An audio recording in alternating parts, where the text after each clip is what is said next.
चंद्र ग्रहण का आपके बच्चे पे कोई असर ना हो, इसके लिए आपको वीडियो को पूरा देखना है और कमेंट बॉक्स में जय माता की ज़रूर लिखिएगा। ठीक है, सूतक काल स्टार्ट हो चुका है। जैसे कि आपको पता है कि ये भारत में दिखाई दे रहा है चंद्र ग्रहण, और इसका सूतक काल भी मान्य है। तो गर्भवती महिलाओं को इस समय बहुत ज़्यादा सावधानी बरतने की ज़रूरत है, क्योंकि सूतक काल स्टार्ट हो चुका है। अब सूतक काल में क्या क्या काम करना है और क्या नहीं करना है। मुझे कई कॉमेंट आए थे कि मैम सूतक काल में क्या हम खाना बना सकते हैं, क्या हम रोटी बना सकते हैं। तो देखिए, मैंने आपको पहले ही बताया था कि लोहे की कोई भी वस्तु नहीं छूनी है। ठीक है, आपको अगर आपके साड़ी या सूट में कोई भी सेफ्टी पिन वगैरह कुछ भी लगा हुआ है तो उसको पहले ही निकाल के रख देना है, सूतक काल से पहले ही। ठीक है, तो इसलिए आपको लोहे की कोई भी चीज़ें नहीं छूनी है, और तवा भी लोहे का ही होता है। ठीक है, अगर आपने अभी तक खाना नहीं बनाया है, ठीक है, तो आपको क्या करना है, आप खाना पीना आप मत बनाइएगा, क्योंकि सूतक काल जो है स्टार्ट हो चुका है। आपके फैमिली में अगर कोई और है तो वो बना देगा खाना, क्योंकि देखिए 9 महीने तक एक गर्भवती माँ मतलब बच्चे को अपने पेट में पालती है, और 9 महीने बाद अगर बच्चा जो है मानसिक तौर पे या शारीरिक तौर पे ठीक नहीं हो, तो फिर बहुत ही ज़्यादा दुख होता है कि हमने ऐसा कर लिया होता तो शायद हमारा बच्चा ठीक होता। इसलिए गलती से भी कोई ऐसी काम मत करिए जिससे कि आपको बाद में पछतावा हो। ठीक है, तो आपको क्या करना है, लोहे की कोई भी वस्तु नहीं छूनी है, लोहे की कुंडी वगैरह, गैस चूल्हा वगैरह वो भी नहीं जलाना है। ठीक है, आप देखिए ग्रहण सूतक काल शुरू होने से पहले अगर आपने सारा काम निपटा लिया तो बहुत अच्छी बात है, लेकिन अगर सूतक काल लग चुका है और आप खाना नहीं बनाया है तो अब आप मत बनाइएगा। अगर आपके घर में कोई भी नहीं है, एक कमेंट ये भी आया था मेरे पास कि मैम हमारे घर में कोई करने वाला नहीं है तो हमें खुद करना पड़ेगा, तो हम क्या करें, कैसे तो सूतक काल में परहेज करें, सावधानी बरतें। तो देखिए, अगर आपके घर में कोई भी करने वाला नहीं है, आप अकेले पति पत्नी रहते हैं, तो आप अपने पति से बोलिए, एक दिन की बात है, एक दिन आपके पति जो हैं आपको बना के खिला देंगे, और नहीं तो वो चाहें तो बाहर से भी ला सकते हैं। ठीक है, नहीं तो दाल चावल ही आपके पति बना दें, कुछ भी कर लें, कि आपको नहीं करना है। ठीक है, आपको सिर्फ अपने बच्चे के बारे में सोचना है। जो आपके गर्भ में पल रहा शिशु है उस पर कोई आँच नहीं आनी चाहिए। ठीक है, 9 महीने तक जहाँ माँ अपने बच्चे को केयर करती है, देखभाल करती है, तो एक दिन की बात है ना, तो एक दिन और आपको थोड़ा सा सावधानी बरतने की ज़रूरत है। साथ ही देखिए, गर्भवती माँ को घर से बाहर बिल्कुल भी नहीं निकलना है। मुझे कई कमेंट ये भी आ रहे हैं कि मैम हम सो सकते हैं कि हम जैसे इतना लंबा हो गया, हम 4 बजे से ही अगर हम जाग रहे हैं तो काफ़ी रात तक जागना होगा, तो क्या हम बीच में सो सकते हैं। तो देखिए, मैं आपको बता रही हूँ कि अगर बाई चांस अगर मैं बोल भी देती हूँ कि ठीक है सो जाइए, बाई चांस आपके बच्चे को आगे जाके कोई प्रॉब्लम हुई, जब आपका बच्चा जन्म लेता है, जन्म लेने के बाद कोई भी प्रॉब्लम होती है बच्चे को, तो आपको बहुत ज़्यादा पछताना पड़ेगा। आप यही सोचेंगी कि काश मैं नहीं सोती, या काश मैं ये काम नहीं करती। हो सकता है चंद्र ग्रहण जो है वो ग्रहण जो है उसका दुष्प्रभाव जो है मेरे बच्चे पे पड़ा है, तो इसलिए जो है आप ग्रहण जो है सूतक काल स्टार्ट हो गया है, तो आपको सूतक काल में भी जो है नहीं सोना है। ठीक है, आपको ध्यान रखना है, आप ग्रहण तक, आप जब तक ग्रहण समाप्त ना हो जाए तब तक आप बिल्कुल मत सोइएगा। ठीक है, ग्रहण जो है समाप्त होने के बाद ही आपको सोना है। ठीक है, ग्रहण का जो छाया है वो 11:30 बजे से लग जाएगी, और सूतक काल जो है 4:05 से स्टार्ट ही हो गया है। बाकी देखिए, जो ग्रहण है उसका जो चरम सीमा पे होगा, ग्रहण का जो प्रभाव बहुत ज़्यादा होगा वो 1:05 पे होगा। ठीक है, उसके बाद 2:24 पे ग्रहण समाप्त होगा, लेकिन उसकी छाया जो है 3:56 पर रहेगी।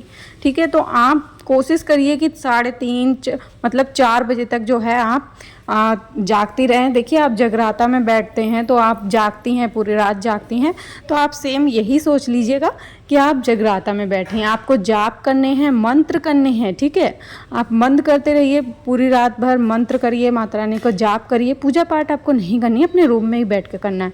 साथ में ये भी कमेंट आया था मैम गेरू अगर ना हो तो हम गेरू की जगह क्या लगा सकते हैं। तो देखिए, गेरू वैसे तो गेरू पेट पे घोल के लगाना चाहिए इसका लेप। अगर गेरू नहीं है आपके पास तो आप क्या कर सकती हैं, आपके पास गाय का गोबर हो, मतलब आसपास गाय हो, तो गाय का गोबर का जो लेप है वो लगा सकती हैं। ठीक है, वो भी जो है बच्चे का सुरक्षा कवच होता है, तो आप इतना कर सकती हैं।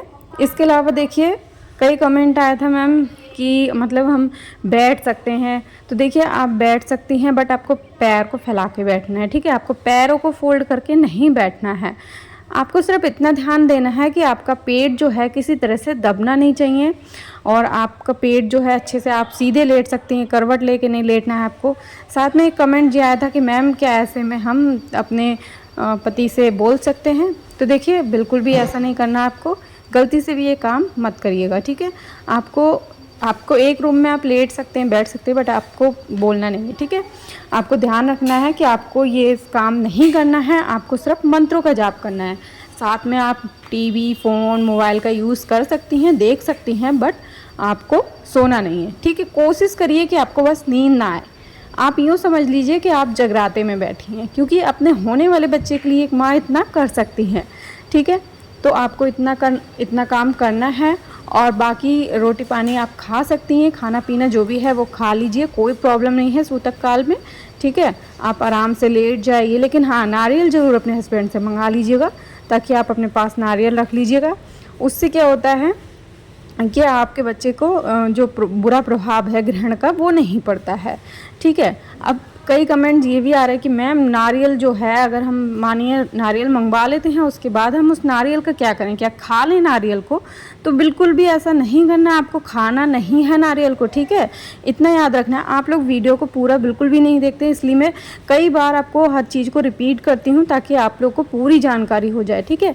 नारियल को आपको बिल्कुल भी खाना नहीं है। नारियल जब आपका ग्रहण जो है वो समाप्त हो जाता है, तो नारियल को बहते जल में आपको प्रवाहित कर देना है, ठीक है। नारियल और जो काला धागा मैंने बताया था वो दोनों चीज़ों को बहते जल में प्रवाहित कर देना है। अगर आपके आसपास कोई भी बहता जल वगैरह नहीं है, ठीक है, तो आपके पास गमला वगैरह है, उसमें आप मिट्टी खोद के उसमें जो है वो डाल सकते हैं, उस काला धागा जो है उसको दबा सकते हैं। बाकी नारियल जो है वो पीपल के नीचे रख सकते हैं, अगर आपके घर के आसपास जो है मतलब बहता जल नहीं है, ठीक है। अगर बहता जल है तो बहुत अच्छी बात है, उसको आप प्रवाहित कर लीजिए, गलती से भी खाना नहीं है आपको, इतना याद रखना है, ठीक है। साथ ही देखिए, आप कोई भी अगर ज्वेलरी वगैरह भूल गई हैं तो अपने हस्बैंड से बोल के निकलवा दीजिए, क्योंकि आपको बिल्कुल भी छूना नहीं है, और कुंडी दरवाजे वगैरह वो भी नहीं छूना है, खाना पीना नहीं बनाना है, ठीक है। आपको सिर्फ रेस्ट करना है।